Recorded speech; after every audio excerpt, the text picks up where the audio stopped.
Partir des jardins, oui, il y a de la science là-dedans, mais il y a de l'art aussi. Il faut que ce soit un bel endroit. Il faut que ce soit un endroit où on a le goût de passer du temps, où on a le goût que ce soit un espace de vie. Fait qu'il y a tout plein d'inspirations que vous pouvez aller chercher à gauche puis à droite. Le dernier jardin de ma blonde ressemblait à ça. C'était des allées étroites et courbes paillées de façon à maximiser la largeur des planches puis d'avoir le plus petit sentier possible. Tant que votre brouette est capable de passer, ça fonctionne. On avait fait un dôme en bois avec notre ami Roderick qui s'asservait ça pour les plantes grimpantes. Ça faisait un espace de jeu pour les jeunes qui était vraiment cool.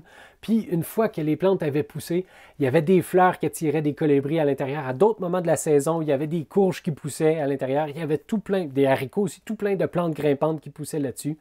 C'était vraiment beau. Il y avait un mélange de petits arbustes, des pommetiers avec des fruits comestibles, des abricotiers, des armuriers, un assimilier tricolore. Il y avait des arbustes, bleuetiers, mûriers, noisettiers, des vivaces, des asperges, du kiwi arctique, la menthe, la monarde, des topinambours, des pensées et beaucoup d'annuelles. Une dizaine de variétés de tomates, souchets, cerises de terre, du kale, des pois mange-tout, des aubergines, du basilic, du persil et en masse de fleurs. De son côté, lui, John Jeevan, son jardin est super beau. C'est plus de la moitié de la superficie de son jardin qui sert à la production de son compost. Fait que c'est 60% de sa superficie qui fait pousser de l'avoine, du triticale, de la veste de jargeau.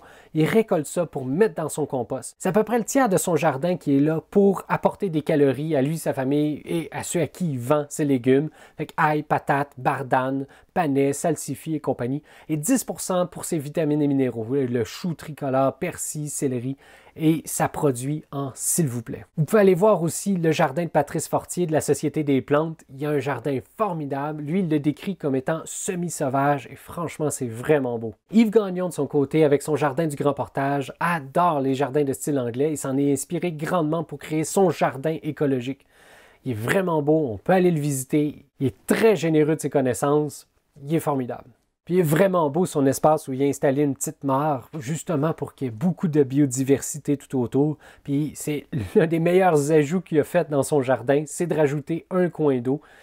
Il se crée un écosystème beaucoup plus résilient et ses plantes après ça sont beaucoup plus productives. Mais tous ces jardins-là tirent leur inspiration d'une longue histoire en jardinage. Vous connaissez les jardins français qui sont super droits, méthodiques, hyper géométriques, c'est super beau. Les jardins anglais, eux autres, de leur côté, utilisaient pas mal plus les courbes. En fait, ils représentaient les courbes qu'on pouvait retrouver dans les cours d'eau et ils jouaient avec ça dans les jardins. Ça a généré les jardins pittoresques. Fait que jouer avec les courbes du paysage, reproduire ça, faire des sentiers, c'est super important. On veut se créer un milieu de vie. On a besoin de ces espaces verts-là si on veut bien vivre, si on veut être heureux, si on veut se ressourcer à un certain moment donné. Mais une des inspirations les plus importantes, je pense, c'est Gertrude Jekyll. C'est elle qui a lancé les cottage gardens, alors que les jardins pittoresques ou les jardins français, c'était réservé pour la noblesse. Elle a démocratisé les jardins pour que ça soit accessible pas mal à tout le monde. Puis c'est elle aussi qui a fleuri en masse les potagers. Donc pas seulement que des légumes ou seulement que des fleurs, faire un mélange entre les deux.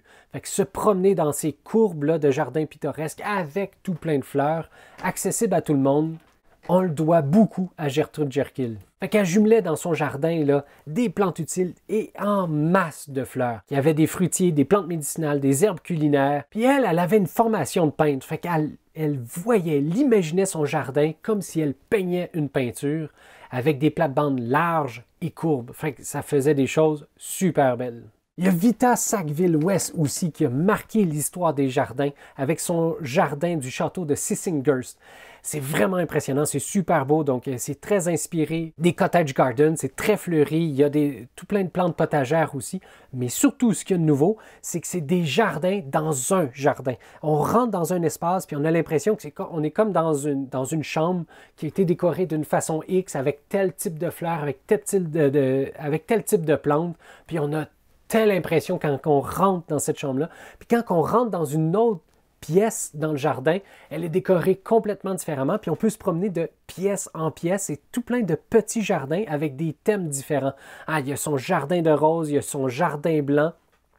Il y a tout plein de petits jardins dans un immense jardin et on a l'impression de changer de pays à chaque fois qu'on se promène à des endroits différents. Fait qu'elle a créé des espaces de vie différents avec des ambiances différentes un peu partout dans son jardin.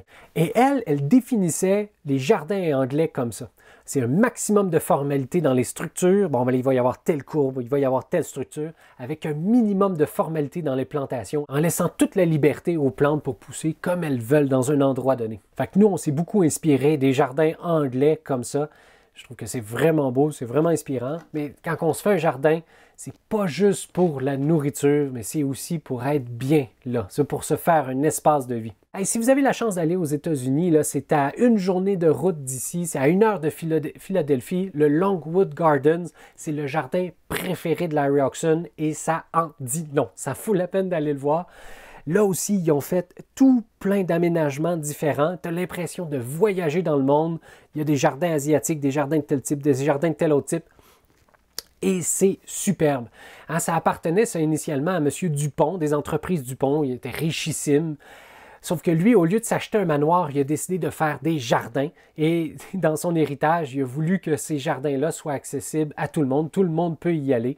C'est super beau. Fait qu'il y a 20 jardins extérieurs, 20 jardins intérieurs. Il y a 11 000 variétés de plantes dans ces jardins-là. Puis tu as l'impression de faire la tournée des jardins du monde en se promenant là-bas. C'est vraiment beau.